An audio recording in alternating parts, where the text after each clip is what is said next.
Την ταύτιση των συνταξιούχων με όλους τους εργαζόμενους αυτοαπασχολούμενους της χώρας, επεσήμανε ο πρόεδρος των συνταξιούχων ΙΚΑ του νομού Μαγνησίας, Ρούσας Γιώργος, επισημαίνοντας πως οι συνταξιούχοι είναι ο εύκολος στόχος για την εξοικονόμηση χρημάτων από την πλευρά της πολιτείας και τονίζοντας πως η ωριακή κατάσταση στην οποία έχουν φτάσει τους πρόχνει σε νέες κινητοποιήσεις, οι οποίες θα ξεκινήσουν από το πρωί της Πέμπτης. Εδώ και 2 μήνες κάναμε κάποιες κινητοποιήσεις, προσπαθούσαμε να ευαισθητοποιήσουμε την κοινή γνώμη ό,τι έχει σχέση με την υγεία και το φάρμακο.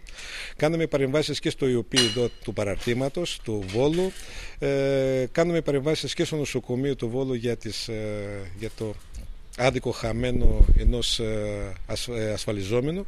Και αυτό δείχνει ότι έχουμε μπροστά μας και ο φθινόπωρος και ο χειμώνας θα είναι πάρα πολύ βαρύς και οι κινητοποιήσεις θα συνεχιστούν. Αύριο στις 8.30 ώρα ο Σύλλογος των Συνταξιούχων μαζί με άλλες λαϊκές επιτροπές και φορείς θα συμμετέχει